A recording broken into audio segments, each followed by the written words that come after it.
ঢাকায় একের পর এক ছিনতাই চলাচলে ভয়। 18 ডিসেম্বর রাত 8:45 রাজধানীর মেয়র হানিফ উড়াল সড়ক দিয়ে হেঁটে যাচ্ছিলেন হাফেজ কামরুল হাসান। এ সময় ছিনতাইকারীদের কবলে পড়েন তিনি।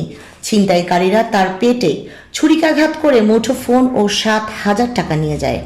ঢাকা মহানগর পুলিশ ডিএমপি গতকাল শনিবার জানিয়েছে, কামরুল হাসানকে স্থানীয় মানুষেরা উদ্ধার করে মুগদা মেডিকেল কলেজ হাসপাতালে নিলে কর্তব্যরত চিকিৎসকেরা তাকে মৃত ঘোষণা করেন। ওই ঘটনায় 2 ছিনতাইকারীকে গ্রেপ্তার করা হয়েছে। রাজধানীতে ছিনতাইয়ের এমন অনেক ঘটনা ঘটছে, বিশেষ করে রাতে ও ভোরে চলাচল করতে মানুষ ভয় পাচ্ছেন। ঘটছে চুরি ও ডাকাতির ঘটনা। সর্বশেষ গত বৃহস্পতিবার ঢাকার কেরানীগঞ্জে ব্যাংকে ডাকাতির চেষ্টা হয়।